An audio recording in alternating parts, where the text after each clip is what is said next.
Hey you! Like carriers? Like commanding them? Well, you're in luck, as old-timey reboot's carrier command Gaea Mission is setting sail onto consoles and PC, letting you do just that from your own home, sat on your captain's bridge, or your sofa.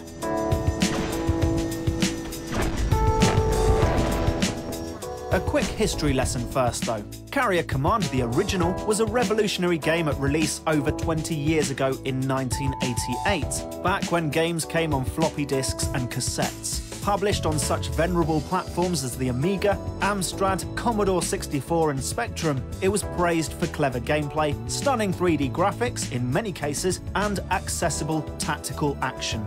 Carrier Command Gaea Mission, though, will not be praised for those things or anything else.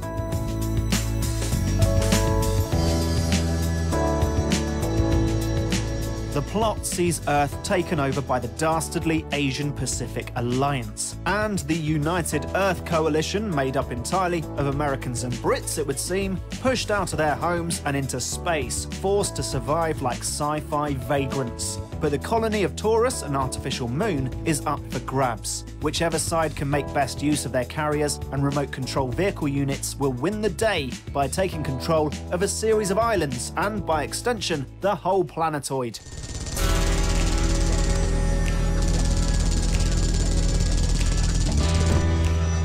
Play starts with a first-person shooter section that feels a bit like Halo. Recharging shields, big shooty assault rifles, a verdant alien world to explore, but Halo it ain't. Floaty combat and a lack of clear objectives combined with a control system that borders on unusable to make an experience no one will ever want to repeat. Which is handy, because much of the rest of the game is made up of real-time strategy sections as you steer your giant warboat around islands and mash up robots with cannons.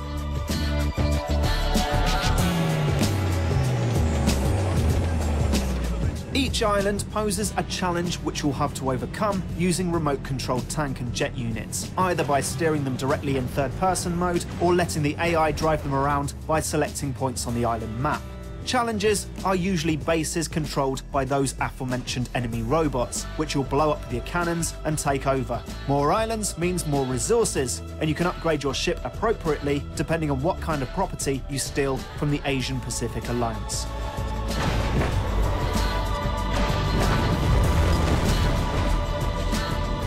Good idea, right? But here's the problem. None of it's very good. Taking control of the vehicles is difficult thanks to non-responsive controls, and entrusting them to the AI is about as safe as driving them directly into the sea. The computer clearly has some sort of grudge against the player and will frequently command vehicles to speed off in random directions after unknown objectives, fire all their limited ammunition off at harmless empty buildings, or park in the middle of an enemy firefight and complain loudly that they're being shot. Trying to coordinate an assault in this game is unreasonably, unnecessarily hard.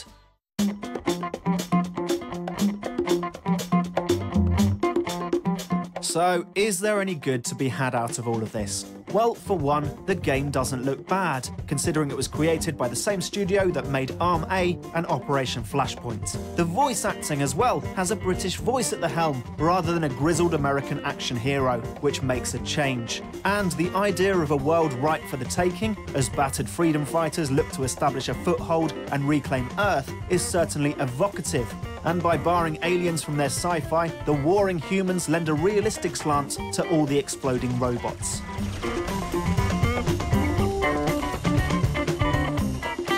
But that's nowhere near enough to save it. There's the hint of a good game under all the rubbish. The idea of a first-person shooter, third-person vehicle combat sim, and top-down RTS combined sounds as if it could be a lot of fun, but it's not, which is a shame.